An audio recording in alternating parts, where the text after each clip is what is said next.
My boarding pass said 7:45 a.m. Chicago, Gate 14, Seat 22A. I had packed my bag the night before, kissed my wife goodbye at 6:30 in the morning, told her I'd be back Thursday. She smiled, said drive safe, went back to sleep. I drove to the airport, parked my car, walked inside, and sat down at a coffee shop near departures for 4 hours. My name is Ryan Carter. I'm 36 years old, and the most important business trip of my marriage was the one I never took. Because 3 weeks earlier, I had found something small, something easy to explain away. But I had learned a long time ago, the things that are easiest to explain away are usually the ones that need the closest attention. So instead of boarding that plane, I ordered a coffee, opened my laptop, and waited. I had 72 hours, and I intended to use every single one. Let me tell you about Diana first. We had been married for 6 years. Lived in a quiet neighborhood outside Atlanta. Nice house, 2 cars. Comfortable life that we had built together carefully. Diana worked in marketing. Smart, strategic, always 3 steps ahead in any conversation. It was one of the things I had always admired about her. We had been happy, or at least I believed we had been. 3 weeks ago, I came home early from a client dinner. Diana was on the back porch. Phone pressed to her ear. Voice low. She didn't hear me come in.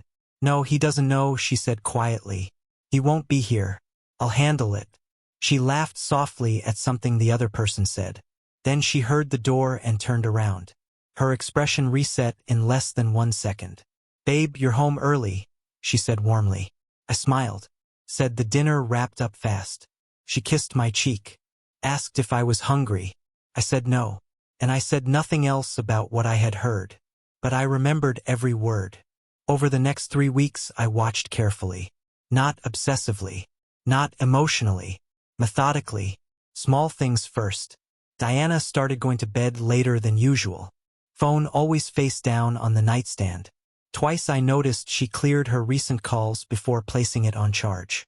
She mentioned my Chicago trip 4 times in 2 weeks. Unprompted. You leave Monday, right? 3 nights in Chicago. Must be a big client. I'll probably just stay in while you're gone. For mentions. Completely casual. Perfectly natural. Too natural. I started paying attention to her schedule. She had blocked Tuesday and Wednesday on our shared calendar as errands and home stuff.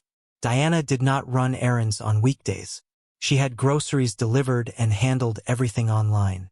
I didn't say anything. I just booked my flight, packed my bag, and made sure she watched me carry it to the car. Hour 1 to 6. I sat at the airport coffee shop until 11 a.m. Then I drove to a hotel 4 miles from our house. Checked in under a work credit card.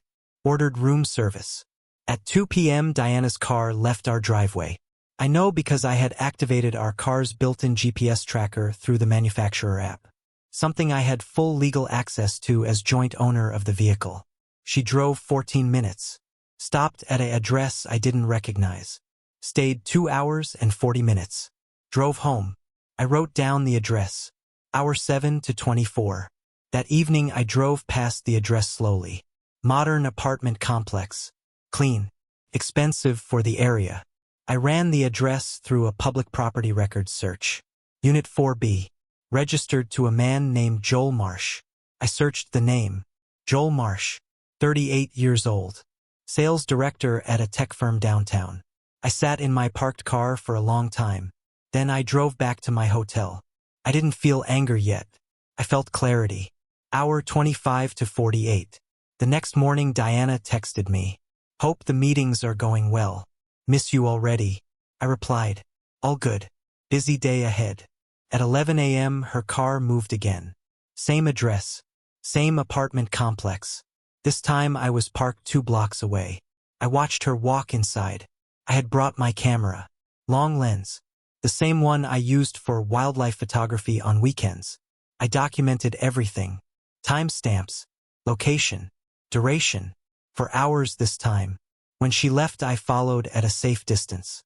Watched her stop at a grocery store. Buy wine. Fresh flowers. Things she hadn't bought for our house in months. She drove home.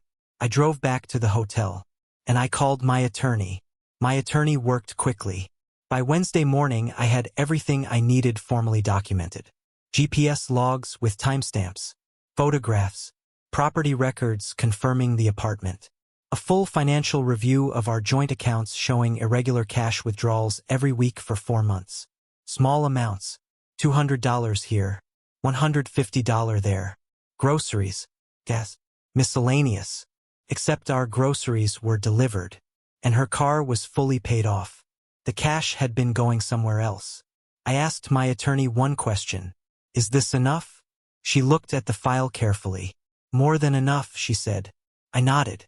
Then I asked her to prepare the paperwork. Not divorce papers. Not yet. A full asset protection filing. Every joint account. Every property. Everything secured under dual authorization before a single dollar could move. By Wednesday afternoon it was done. I drove back to our neighborhood, parked around the corner, and I went home for the first time in 72 hours. Diana was in the kitchen when I walked in. She spun around. Genuine surprise on her face. Ryan, you're back early. Flight changed, I said calmly. Put my bait down. Sat at the kitchen table.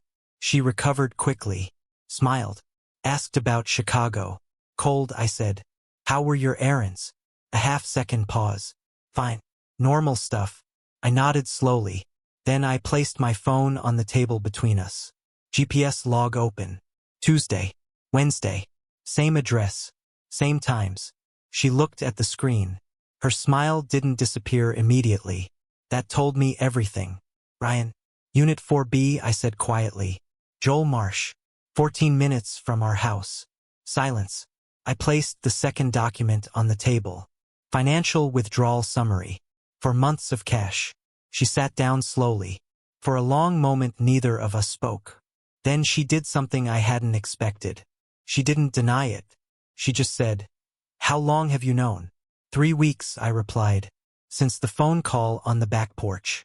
She closed her eyes. I was going to tell you. I looked at her carefully. No, you weren't, I said. You were waiting until you were ready to leave. That's different. She didn't answer. Because I was right. The divorce was filed the following Monday. Because I had secured the assets before any conversation happened. Nothing moved without my knowledge. Everything was documented. Everything was protected. Diana didn't fight it. I think part of her was relieved. Sometimes people don't know how to end something, so they wait for the other person to do it for them. People ask me if I regret not confronting her the moment I heard that phone call on the back porch. I don't. Confronting someone in the moment feels powerful. But it only gives you one answer. Waiting gave me 72 hours of truth. The hardest part of those 3 days wasn't what I discovered. It was sitting in a hotel room 4 miles from my own house, watching my phone, and choosing not to react until I was completely ready. Most people react when they're hurt. I've learned that the most important decisions in your life deserve more than a reaction. They deserve a plan. I never did go to Chicago, but I came back from that trip knowing exactly where I stood, and exactly where I was going next.